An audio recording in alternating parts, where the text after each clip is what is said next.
아멘, 아멘. 올해 우리 교회는 사무엘상 말씀으로 하나님의 마음에 합한 교회란 주제로 한 해를 이끌어가고 있습니다.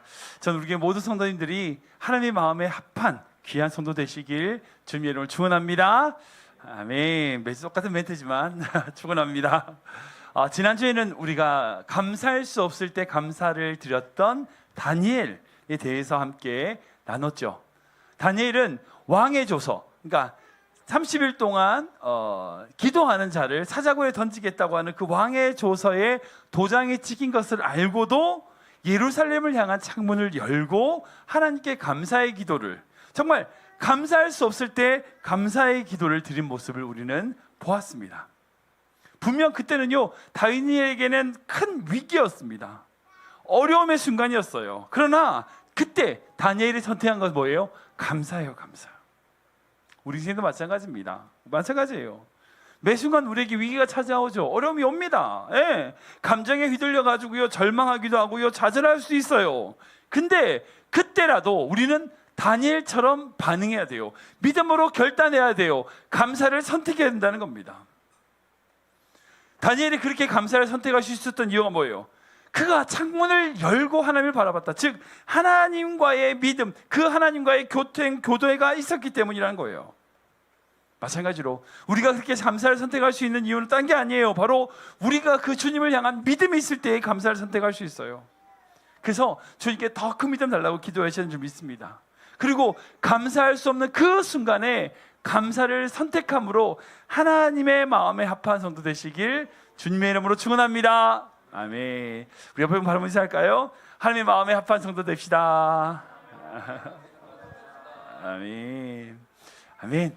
오늘 본 말씀 가지고 하나님의 마음에 합한 성도 19번째로 모세에 대해서 함께 나누기를 원합니다. 특별히 오늘부터 4주간에 걸쳐서 제가 이제 모세에 대해서 좀 나누기를 원해요. 하나님의 마음에 합한 자로서 이제 모세를 살펴보려고 하는데, 모세의 삶을 아시겠지만 진짜 방대하잖아요. 우리 출애굽기 1장 2장에 보면 그 애굽에서의 왕자의 삶부터 도망자의 삶, 지금 이렇게 부르심을 받는 데부터 해서 이스라엘 백성을 인도해서 가나안 앞에까지, 정말 모세의 인생을 보면 정말 파란만장한 인생이 있어요. 그래서 한 번에 말하기는 이 모세가 너무 중요한 인물이기 때문에 4주간에 걸쳐서 이 모세에 대하여 한 여러 가지 관점으로 한번 생각해 보기를 원합니다. 왜 이 모세가 이렇게 중요한가? 제가 이 부분을 먼저 말씀을 좀 드리기를 원해요. 성도 여러분, 전도서 말씀 보면 하나님께서 우리 인간에게 영원을 사모하는 마음을 주셨다는 말씀이 있어요. 나중에 찾아보세요. 하나님이 우리 인간에게 영원을 사모하는 마음을 주셨다라는 말씀이 있어요. 무슨 말이냐? 인간은요, 그저 밥만 잘 먹는다고 잘 사는 존재가 아니라는 거예요. 세상에서 성공하고요, 돈 많이만 번다고 만족하는 존재가 아니라는 거예요. 그런 존재가 아니에요. 그러니까 이 세상에 있는 것들로 우리의 마음을 다 채울 수가 없어요. 그러니까 이 세상의 모든 것을 다 가진다 할지라도 우리 인간에게 영원을 사모하는 마음이 있기 때문에 다 채울 수가 없어요. 그래서 인간은 끊임없이 절대자, 영원하신 절대자를 추구합니다. 즉 종교심이 있다는 거예요. 그래서 역사를 보면요, 수많은 문화들, 수많은 민족에게 종교가 있었습니다. 다른 종교들이 막 발생했고요, 지금까지도 그런 종교들이 이어져 오고 있죠. 근데 그런 역사를 보면 수천만의 종교들 중에 고등종교로서 지금까지 남아있는 유일신 하나님은 한 분밖에 안 계세요. 하나밖에 없어요. 여호와 하나님, 우리가 믿는 그 하나님 말고는요 없어요. 에이, 목사님 그런 일이 진짜예요. 그러니까 흔히들 이제 세상의 종교가 얼마나 많은데, 그런 종교의 신들이 정말 많은데 왜 그 사람들이 믿는 신이 하나님밖에 없다? 아니요, 진짜 하나밖에 없어요. 그러니까 고등종교로서 유일하게 유일신을 믿는 종교가 4개가 있어요. 기독교, 우리가 믿는 기독교, 천주교, 유대교, 이슬람교. 그리고 나머지는 뭐 힌두교라든지 뭐 이런 다신종교라고, 이게 잡신들이기 때문에 고등종교가 아니고, 또 불교 같은 경우는 석가모니가 신으로서 존재하는 게 아니잖아요. 그러니까 인간으로서 득도한 사람이기 때문에 신을 믿는 게 아니죠. 그러니까 신으로서 믿는 4개의 종파의 모든 종교의 하나님은 한 분이에요. 여호와 하나님, 우리가 믿는 여호와 하나님 한 분밖에 안 계세요. 신기하죠? 아니, 인류의 역사가 몇천 년이고 몇만 년인데 그 몇만 년 동안 지나오면서 인간이 여러 가지 종교를 만들고 생각하는데 다 없어지고요, 다 사라지고요, 유일신은 한 분밖에 안 계세요. 그럼 이 네 종파, 하나님이라고 하는, 여호와 하나님이라고 하는 이 하나님을 믿는 이 네 종파에 대하여 인간이 왜 종교가 다른 종교인가? 여러분, 누구를 통한 하나님을 믿느냐가 이 종교가 달라지는 거예요. 예를 들어서 기독교하고 천주교는 사실은 종교개혁 이전에는 같은 거였으니까 그 누구를 통한 하나님을 믿어요? 예수 그리스도. 우리의 구속자 되신 예수 그리스도를 통한 하나님을 믿죠. 그게 기독교예요. 그게 기독교예요. 그러면 이슬람교는 마호메시라고 하는 그 사람을 통한 하나님을 믿어요. 그 알라라고 하는데 그 알라가 결국 여호와 하나님이에요. 그러니까 따라가면 그 아브라함의 첫 번째 아들이었던 이스마엘의 후손이 이슬람교니까 결국 따지고 보면 결국은 여호와 하나님이에요. 근데 그 여호와 하나님을 누구를 통한 하나님? 마호메시라고 하는 그 사람을 통해서 본 하나님을 믿어요. 그게 이슬람교예요. 그렇다면 유대교는 누구를 통한 하나님을 믿을까요? 바로 오늘 본문에 나오는 모세입니다. 모세를 통한 하나님을 믿는 게 유대교예요. 그러니까 모세가 하나님의 부르심을 받은 이후에 율법을 받고요, 그리고 그의 어떻게 해요? 이스라엘 백성들 애굽에서 구출해내 가지고 가나안 땅에 인도하는 그 모든 과정을 이해하고 율법을 만들고 성막을 짓고, 그러니까 유대교의 모든 기초는 누가 만들었어요? 모세가 만든 거예요. 모세가 만든 거예요. 그러니까 그만큼 모세가 중요하다는 거죠. 근데 이 기독교와 천주교는 예수 그리스도는 결국 뭐예요? 모세의 율법을 통한 그 약속, 그 제사의 형식에 의하여 약속이 이루어진 자로서 예수 그리스도를 믿는다는 차원이라면 우리가 하나님을 이해하는데 예수 그리스도를 통하여 믿는 것도 중요하지만 이 모세를 통한 하나님을 바라보는 것도 너무나 중요한 거죠. 그러니까 기독교도 구약을 무시하지 않아요. 구약에 있는 약속을 다 믿습니다. 구약의 전통을 받아들여요. 모세를 통한 율법이라든지 그 선지서의 모든 말씀들을 다 받아들이고 베이직으로 깔고, 그리고 그 위에 예수 그리스도를 올리는 거죠. 이해되시죠? 그러니까 그것이 뿌리가 없다면 예수 그리스도의 메시아 사상이든지 그 모든 구속사적인 모든 약속들이 약간 이상하게 되는 거예요. 그러니까 유대교라고 하는 베이직 위에 예수 그리스도의 언약과 약속의 성취가 이루어지는 관점을 본다면 우리의 신앙의 기초가 되는 이 모세가 너무나 중요하다는 거예요. 그래서 내가 4번이나 나누겠다는 거예요. 아무튼 오늘은 첫 번째로 이 모세가 부름받는 장면을 통해서 정말 하나님 앞에 우리가 어떤 삶으로 살아야 되는가를 좀 살펴보기 원합니다. 먼저 제가 영상을 하나 짧게 준비했거든요. 우리 영상을 볼까요?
제가 이 영상 보고 참 많이 감동했습니다. 뭐 여러 멘트들도 나오지 않고 그냥 글자로 자막으로 나오는 거지만 정말 대단한 할아버지다는 생각이 들어요.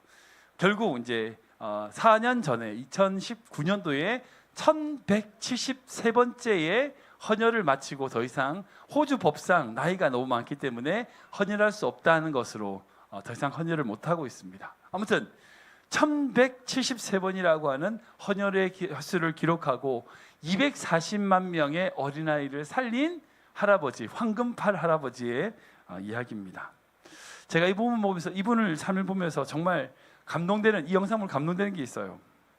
다른 사람들이 영웅이다라고 할 때 아니라고 지금 자기의 삶은 덤이기 때문에 그저 나에게 주어진 일을 하는 것뿐이다 라고 하는 말씀에 제가 너무 감동이 돼요. 여러분, 지금 이 세상은요 미쳐 돌아가고 있어요. 진짜 그래요. 자기의 이익을 위하여, 자기의 원하는 것을 가지기 위하여 정말 미쳐 날뛰고 있어요. 다른 사람은 안중에 없고요, 뭐 나라, 민족 이런 거 생각도 안 해요. 권력에 취해가지고요, 힘에 취해가지고 자기의 이익만을 추구하는 사람들이 이 세상에 판을 치고 있어요. 그리고 그 사람들이 성공했다고 말해요. 불려지고 있어요. 이런 시기에, 이런 때에 자기의 이익과 자기의 유익을 먼저 구하는 것이 아니라 그저 내 삶은 덤이다 라고 말하면서 자기의 일을 묵묵히 해나가는 이 할아버지의 모습은 너무나 귀한 그 모습이고 감동스러운 모습입니다. 오늘 하나님께서 이 모세에게 이렇게 말씀하시죠. 우리 5절 말씀 볼까요? 같이 읽겠습니다. 시작. 하나님이 이르시되 이리로 가까이 오지 말라. 내가 선 곳은 거룩한 땅이니 내 발에서 신을 벗으라. 아멘. 우리는 이 배경을 대해서 좀 대충 알고 계십니다. 이스라엘 백성들을 도와주려고 하는 그 열정적인, 젊었을 때 열정적인 마음으로 모세가 살인을 저지르죠. 애국 군인을 죽이게 됩니다. 그리고 그것이 발각이 되자 미디안으로 도망을 가요. 그 미디안으로 도망을 와서 40년 동안 그 장인 집에 머물면서 그저 양이나 치면서 아무런 희망과 소망 없이 그저 하루하루 살아가던 이 모세에게 하나님께서 다가오십니다. 불타는 떨기나무에 통하여 하나님이 모세에게 다가오시고 그 모세를 부르신 이후에 내 발에서 신을 벗으라 라고 말씀하세요. 여기서 퀴즈. 성도님들 혹시 성경에서 하나님이 사람에게 신을 벗으라 라고 말씀을 몇 번 하셨을까요? 몇 번? 이거 모르실 것 같아요. 3번이에요. 3번입니다. 총 3번을 했어요. 근데 그러면 이 3번을 들은 사람이 누굴까요? 맞추는 사람은 내가 스타벅스 커피 쏠게요. 3명. 이거 첫 번째 오늘 모세니까 모세. 두 번째. 예. 네. 제가 말씀드릴게요. 여호수아한테 하셨어요. 여호수아한테 하나님께서 내 발에 실을 벗으라고 하셨어요. 언제냐면 여리고성을 정복하기 바로 직전에 하나님의 천군천사가 나타나서 내 발에서 신을 벗으라 라고 말씀하시고, 세 번째는 누구냐면 이사야예요. 하나님께서 네가 벗은 몸과 벗은 발로 3년 동안 예언을 하라 라고 하는 명령을 내리셨습니다. 그러니까 성경에서 내 발에서 신을 벗으라고 말씀하신 사람은 3명이고 3번이에요. 근데 이것에 공통점이 있어요. 그게 언제냐? 뭐냐? 바로 어떤 사명이나 어떤 일을 부르시는 장면에서 이 신을 벗으라고 말씀하세요. 그러니까 매번 똑같은, 아무데나 그렇게 신을 벗으라는 게 아니라 처음 그 사람을 부르거나 처음으로 어떤 역사적인 사명을 줄 때에 하나님께서 신을 벗으라고 그래요. 그러니까 모세가 지금 이제 이 신을 벗으라고 하신 말씀 이후로 애굽에 가서 이스라엘 백성들을 구출해야 되잖아요. 여호수아 같은 경우도 애굽 요단강 건넌 이후에 처음 전쟁을 치러야 되는 여리고성을 만나게 싸움하기 직전에 하나님께서 신을 벗으라고 그러세요. 이사야도 자기가 하나님의 영이 임하여 예언하기 시작할 때에 제일 먼저 하나님의 영이 임하고 3년 동안이나 벗은 몸 벗은 발로 예언을 하라고 명령하세요. 그러니까 모든 사역을 시작하는 시점에 있어서 하나님께서 신을 벗으라는 말씀이에요. 근데 이 말 무슨 말일까요? 어떤 의미일까요? 바로 너의 권리와 너의 주장을 내려놓으라는 거예요. 이제부터 너의 의지대로 살지 말고 나와 함께 너의 삶을 만들자는 의미예요.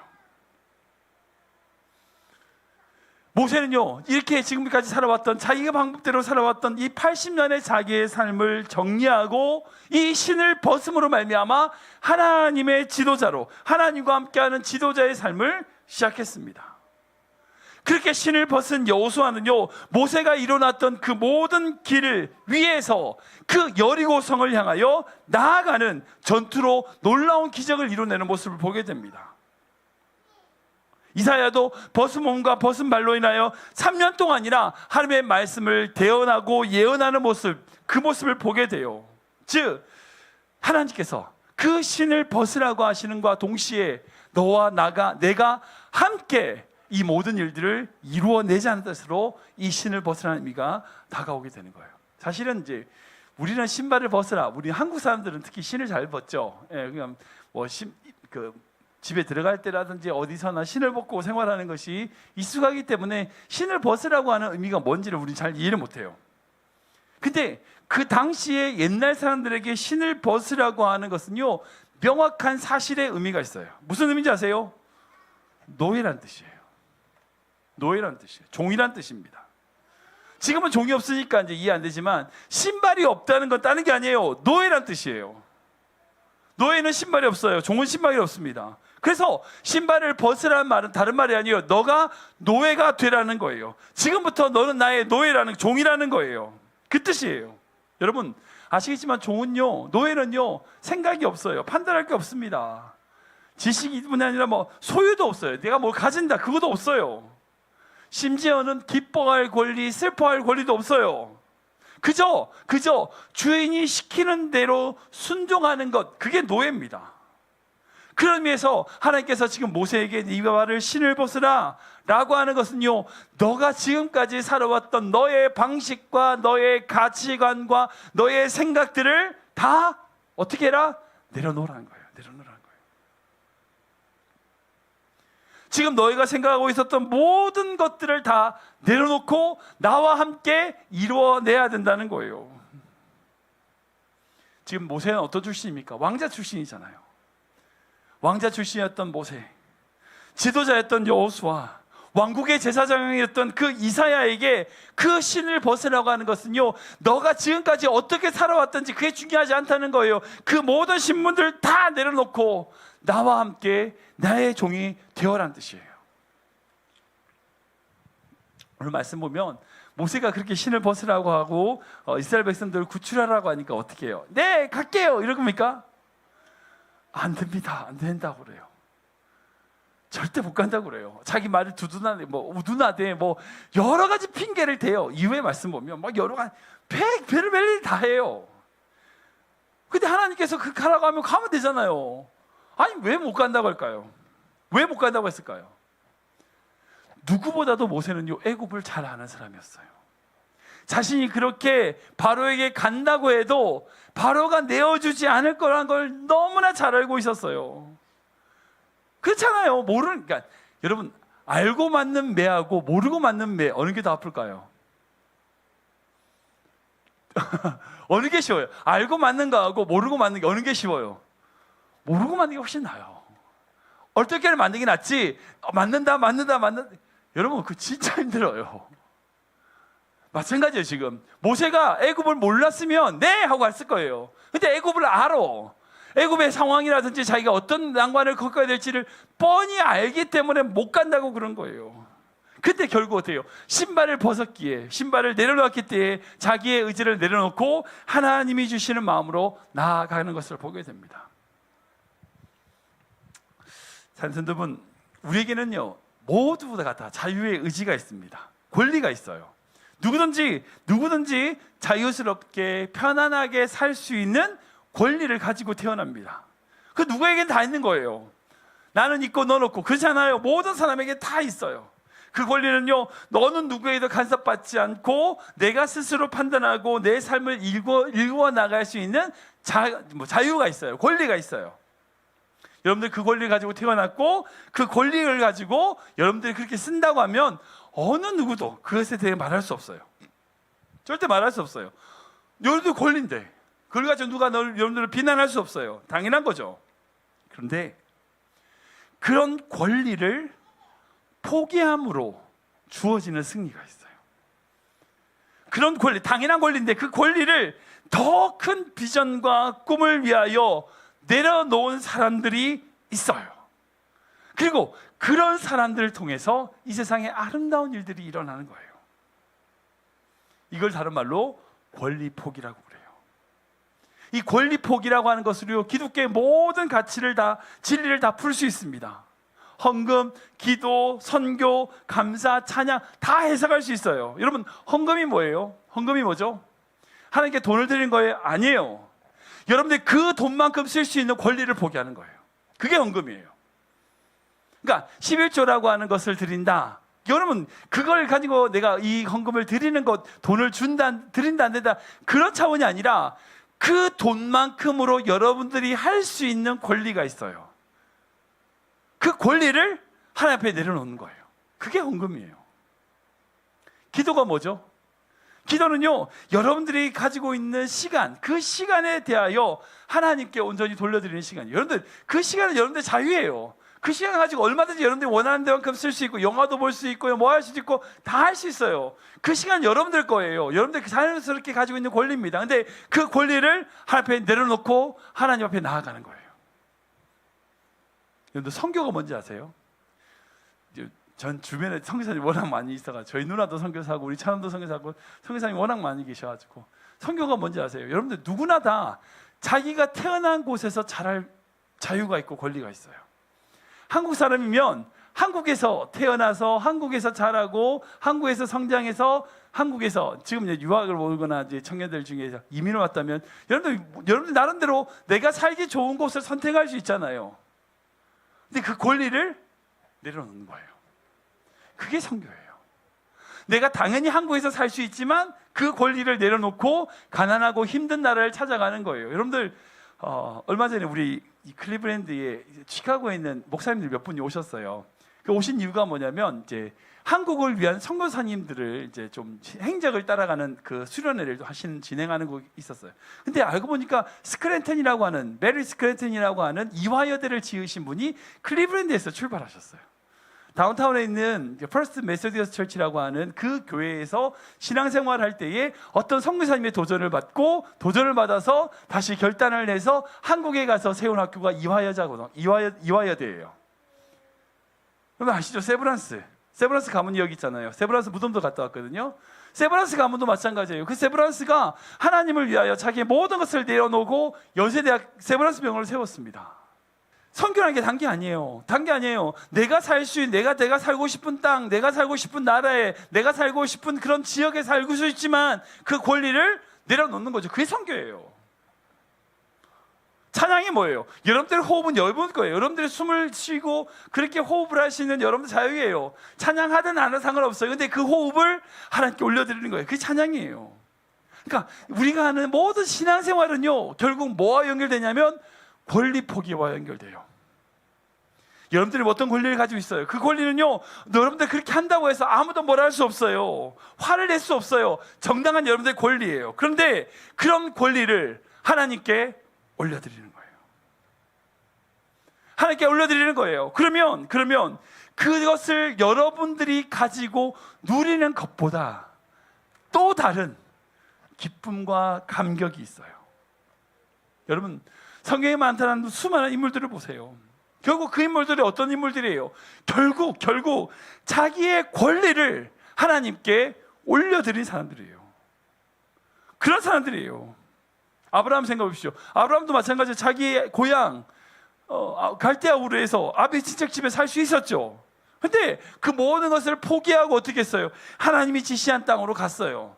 갈 바를 알지 못하는데 갔어요. 우리가 계속 사무엘상 말씀은 다윗을 살펴보는데, 다윗은요 사울 왕에게 충성하고 그렇게 나아가는 사람이었어요. 분명 다윗에게 사울 왕을 죽일 수 있는 기회가 있었어요, 없었어요? 있었다고요. 그때 다윗은 그것을 선택하지 않았어요. 복수할 수 있는 기회, 그 권리를 내려놓았어요. 그 다윗 사울 왕을 자기의 복수의 대상이 아닌 하나님께 기름 부름 받은 왕으로 생각한 거예요. 예수님 앞에 예배하러 나왔던 그 세례요한이 있습니다. 예수님의 등장을 준비했던 그 세례요한, 여러분 그 세례요한의 유명한 말이 있어요. 뭔지 아세요? 그는 흥하여야겠고 나는 쇠하여야리라. 예수님은 더 잘 돼야 되고 나는 망해야 돼 란 말이에요. 아니 이런 사람이 어디 있어요? 대부분 어때요? 쟤는 망하고 나는 더 잘 돼야 돼. 이게 사람의 기본이잖아요. 근데 세례 요한은 예수님께 모든 영광을 올려드리고 자기는 쇠퇴해야 된다고 얘기해요. 그리고 그 모든 권리를 다 예수님께 올려드리면 말미암아 예수님의 그 길을 예배했던 자가 바로 세례 요한이에요. 오늘 영상을 봤던 그 황금팔 할아버지, 제가 다른 영상을 보니까 그 할아버지한테 공포증이 있대요. 뭔지 아세요? 주사 공포증이 있대요. 아니 주사를 맞을 때마다 제일 벌벌 떤대요. 주사를 빼줘간 그 주사를 찌르는 게 너무 공포스럽대요. 그때 2주에 한 번씩 계속 피를 뽑아요. 주사를 맞는 게 힘들지만 매번 그렇게 피를 뽑기 위하여 자기 팔을 냅니다. 왜 그래야 돼요? 굳이 왜 그럴까요? 아니 그 할아버지 헌혈하면서 돈 주는 거 아니에요. 돈 버는 거 아니에요. 절대 돈 버는 거, 그 피를 파는 게 아니라고요. 도네이션하는 거예요. 그렇게 하지 않아도 되잖아요. 그렇잖아요. 그런 권리, 그런 의무가 어디 있어요? 그냥 자기가 하고 싶어서 하는 거잖아. 근데 그렇게 하지 않아도 되는 권리가 있음에도 불구하고 그 권리를 포기하고 2주에 한 번씩 계속 헌혈을 해요. 그리고 그 헌혈을 하기 위해서 매번마다 운동을 하고요, 식단을 관리하고 노력을 해요. 그 피를 깨끗하게 만들기 위해서. 예수님도 마찬가지입니다. 예수님을 추정하건대 약 33세에 돌아가셨다라고 이제 우리는 생각을 해요. 예수님 더 살고 싶지 않았을까요? 예수님이 마국간에서 태어나자마자 나는 33살에 죽어, 지금부터 죽을 준비해야지. 여러분 예수님 그렇게 사셨을까요? 기계적으로 그렇게 사셨을까요? 절대 그런 분 아니에요. 로봇 아니에요. 예수님. 예수님도 고민하고 갈등하고 인간의 모든 죄와 생각, 욕심이 있었어요. 그러나 그 인간을 구원하기 위하여 자기의 목숨을 내려놓으셨어요. 예수님도 살 수 있는 권리가 있다고요. 그러나 그 권리를 내려놓고 십자가에서 우리를 위하여 모든 것을 주셨어요. 자기의 살 수 있는 권리를 내려놓으신 거예요. 그 십자가상에서 천사들을 부를 수 있었죠. 그 권리가 있었음에 불구하고 그렇지 않으셨어요. 성경에 나와 지금 말씀드렸던 이런 사람들, 그런 사람들은요 모두가 다 자기의 권리를 포기함으로 결국 어떻게 됐어요? 하나님의 영광이 되었어요. 여러분 아브라함이 그렇게 자기가 살고 싶은 그 땅을 나와서 하나님이 지시한 땅으로 감으로써 그 권리를 포기함으로써 어떻게 됐습니까? 열방의 아비가 된 거예요. 복의 근원으로 살았어요. 다윗은요 자기가 복수할 수 있는 권리가 있지만 그 복수의 모든 것들 다 내려놓으면 말미암아 진짜 이스라엘 왕이 된 거예요. 만약 다윗이 그 복수에 눈이 멀어가지고 사울 왕을 죽였으면요 이스라엘 왕이 되지 못했을 거예요. 세례 요한은 그렇게 예수님을 위하여 자기의 모든 사역을 내려놓을 말미암아 예수 그리스도를 예배하는 광야의 소리로서 우리 가운데 자신의 모든 역할을 충실히 감당한 선지자로 모든 역사에 기록되어 있습니다. 그 황금팔 할아버지, 그 권리를 포기함으로 결국 어땠는지 아세요? 약 250만 명의 어린아이를 살렸어요. 예수님도 그런 자신의 생명을 내려놓는 그 십자가에 자기의 권리를 포기함으로 말미암아 십자가에 달려 발가벗겨 돌아가시면서 채찍에 맞아 모든 물과 피를 쏟은 말미암아 예수 그리스도의 그 보혈이 우리의 모든 죄를 용서하시게 된 거예요. 여러분 결국 부활의 영광은요 오직 버릴 때 생기는 거예요. 버리지 않으면 부활의 영광은 없어요. 예수 십자가 죽으셨기 때문에 부활의 영광이 있는 거예요. 우리가 그것을 내려놓아야지만 그 내려놓음을 통하여 하나님의 영광이 될 수 있는 거예요. 모세, 오늘 보면 나오는 그 모세의 삶을 보면요 결국 그가 그 신발을 벗고 자기의 삶을 올려드렸을 때에 결국 아까 처음 말씀드린 것처럼 이스라엘 모든 인류가 지금까지도 그 모세를 통한 하나님을 바라보고 있어요. 우리가 하나님의 마음에 합한 자가 된다는 건 다른 게 아니에요. 결국은 우리의 신발을 벗는 겁니다. 우리의 신발을 벗는 거예요. 우리의 권리를 주님 앞에 내려놓는 거예요. 근데 솔직히 우리가 그렇게 내려놓는 게 쉽냐? 쉽지 않죠. 포기하는 게 쉽지 않습니다. 우리는 다 인간이 기본적으로 더 가지려고 그러잖아요. 아니 가져서 안 되는 것도 가지려고 그러는데 당연히 가질 수 있는 걸 내려놓는다. 쉽지 않아요. 네, 쉽지 않습니다. 근데 더 큰 문제가 있어요. 뭐냐면 교회 안에 이런 잘못된 가르침이 있어요. 뭐냐면 더 많이 가진 사람이 마치 신앙에 성공을 한 것처럼 생각하는 경향이 있어요. 잘 되고 소유가 많아지고 남들보다 더 나아지면 믿음이 좋아서 그래. 하나님의 축복인 거야. 물론 그게 우리가 뭐 하나님의 뜻에 따라서 그렇게 될 수 있죠. 그렇게 되는 게 바람직할 수도 있어요. 그런데 그렇게 되지 않더라도 하나님의 뜻은 여전하다는 것을 우리가 기억해야 돼요. 쉽진 않지만 특히 이제 금요 예배 나오신 분들에게 제가 이제 말씀을 드립니다. 힘들게 말씀드립니다. 신앙의 수준이 여러분들에게 좀 더 그냥 주일만 오시는 분들에 비해서 깊다는 생각을 가지고 제가 말씀을 드리는 거예요. 여러분, 우리가 하나님 안에서 누리는 진정한 승리는 뭔지 아세요? 다른 사람 위에 군림하고 다른 사람을 다스리고 다른 사람에게 모든 것을 다른 사람 위에 무언가를 누리는 것이 승리가 아니에요. 우리의 승리는요, 하나님 앞에 우리의 권리를 내려놓는 것이에요. 그렇게 내려놓으신 예수님을 닮아가는 것이 승리예요. 그래서 믿음이 좋은 건요, 하나님께 내가 얼마나 많이 받았느냐가 아니에요. 내가 하나님을 위하여 얼만큼 드렸느냐가 여러분들의 믿음이에요. 다시 말씀드릴게요. 믿음이란 건 우리가 하나님께 얼마나 많이 받았느냐가 아니라 우리가 하나님께 얼마나 많이 드렸느냐가 여러분들의 믿음이에요. 여러분들 선교사든지 순교자들은 자기의 생명까지 드리잖아요. 진짜 믿음이 좋은 거예요. 그러니까 많은 교회에서 착각하는 게 저 사람 믿음 좋다, 하나님께 이것도 받고 저것도 받고, 물론 감사할 수 있죠. 그러나 그게 진짜 믿음 아니에요. 진짜 믿음 아니에요. 진짜 믿음은 주님을 위하여 여러분들 얼만큼 드리냐는 거예요.